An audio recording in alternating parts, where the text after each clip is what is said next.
दोस्तों नमस्कार। मेरे इस कहानी चैनल पर आपका स्वागत है। आज की कहानी है धृतराष्ट्र का सर्वनाश कैसे हुआ। तो हंस की आंख निकालने के कारण जन्मान पैदा हुए, पत्नी गांधारी के परिवार को जेल में रखकर भूखे मारा, दासी से अनाचार करने पर दिया था जलकर मरने का श्राप।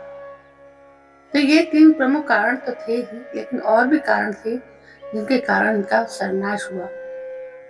महाभारत युद्ध के सबसे बड़े खलनायक धृतराष्ट्र, जिन्होंने पुत्र मोह में पड़कर अपने ही समूचे वंश का नाश कर दिया।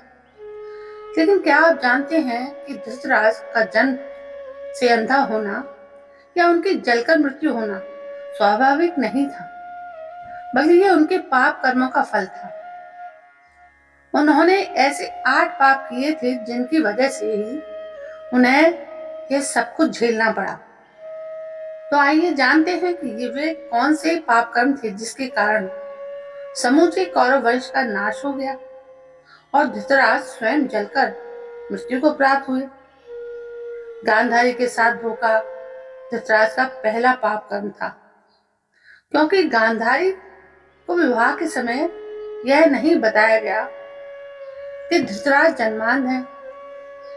भीष्म पितामह ने धृतराष्ट्र का विवाह गांधारी के साथ कर दिया और धृतराष्ट्र के जन्मांध होने का पता चलते ही पत्नी धर्म का पालन करते हुए गांधारी ने भी अपनी आंखों पर पट्टी बांधी। धृतराष्ट्र का दूसरा पाप गांधारी के परिवार को बंदी बनाकर मृत्यु समान कष्ट देना था। धृतराष्ट्र को जब यह पता चला कि गांधारी तो विधवा थी और उनके साथ तो ये छल हो गया, जबकि विद्वानों के अनुसार गांधारी के पहले विवाह से उन्हें गंभीर प्रकोप का सामना करने का योग था, जिसे दूर करने के लिए उनका विवाह एक बकरे से कराया गया।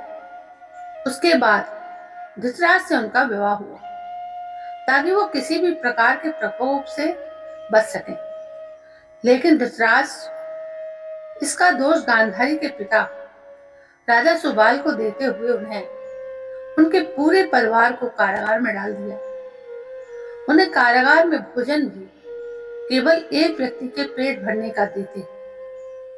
तब राजा सुबाल वो सारा भोजन अपने सबसे छोटे पुत्र शकुनी को दे देते ताकि उनके वंश में कोई तो जीवित बचे और धृतराष्ट्र से प्रतिशोध ले सके। धृतराष्ट्र का तीसरा पाप दासी के साथ सहवास करना था।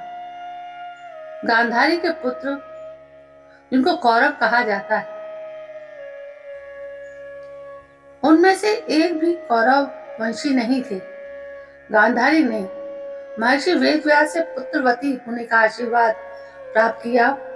तब उन्हें 2 वर्ष बाद 99 पुत्र और 1 पुत्री की प्राप्ति हुई। उधर गांधारी जब गर्भवती थी तो धृतराष्ट्र ने अपनी दासी के साथ सहवास किया। उनसे उन्हें 1 पुत्र की प्राप्ति हुई जिनका नाम व्यूस रखा गया। तब कौरवों की संख्या 99 से 100 हो गई। धृतराष्ट्र का चौथा पाप पांडवों के साथ किया गया अन्याय था। वो जानते थे कि पुत्र मोह में पड़कर वो पांडवों के साथ जो अधर्म कर रहे हैं वो उचित नहीं है, लेकिन उन्होंने फिर भी वही किया और सारे वंश का सर्वनाश कर दिया। महाभारत युद्ध रोकने के लिए महात्मा विदुर ने उन्हें कई बार समझाया और युद्ध के परिणामों के बारे में भी बताया, लेकिन सबको जानते समझते हुए भी धृतराष्ट्र चुप ही रहे और केवल दुर्योधन और शकुनी की बात मानते रहे। 5वां जघन्य पाप द्रौपदी चीरहरण के समय धृतराष्ट्र का चुप रहना। यह एक ऐसी घटना थी जिसने महाभारत युद्ध की नींव डाली। यह कहना बिल्कुल भी गलत नहीं था। द्रौपदी का चीरहरण एक ऐसी घटना थी जिसने प्रतिशोध की अग्नि को जन्म दिया और फिर उसका परिणाम इतिहास का सबसे बड़ा युद्ध महाभारत देखने को मिला।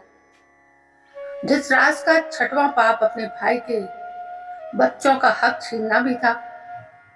हालांकि ये उन्होंने स्वयं नहीं किया, लेकिन जब भगवान श्री कृष्ण ने पांडवों के लिए केवल 5 गांव मांगे, तब दुर्योधन के इनकार करने पर धृतराष्ट्र का चुप रहना भी पुत्र मोह में पड़कर अधर्म का साथ देना ही था।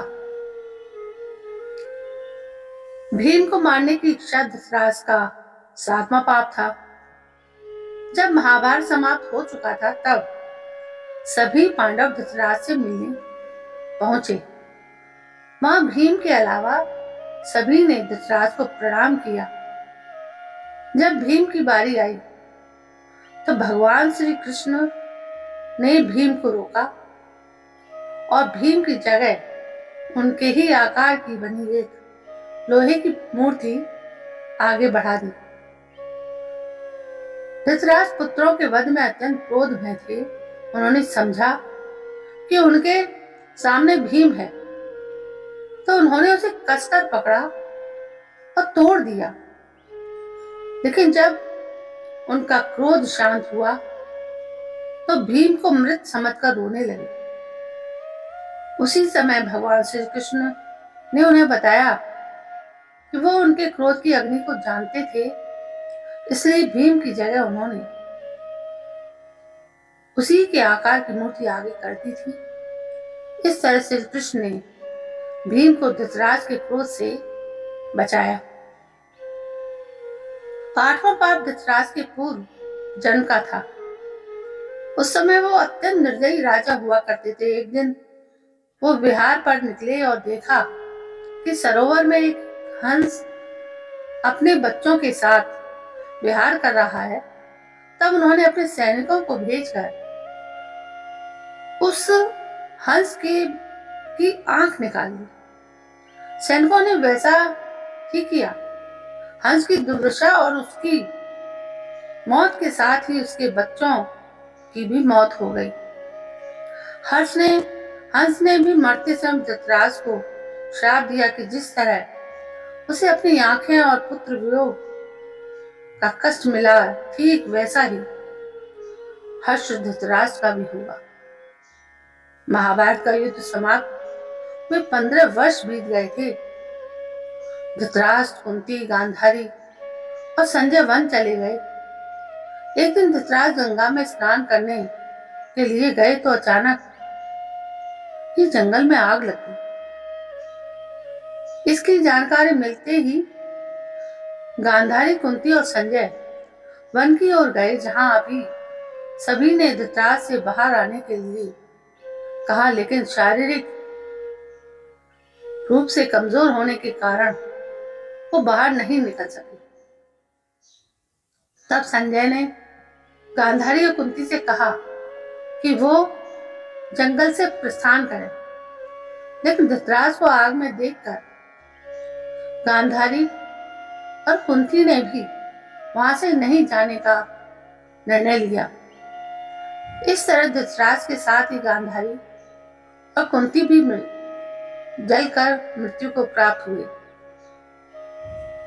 तो दोस्तों, ये था धृतराष्ट्र के सर्वनाश का कारण। एक नहीं, हजारों कारण होंगे।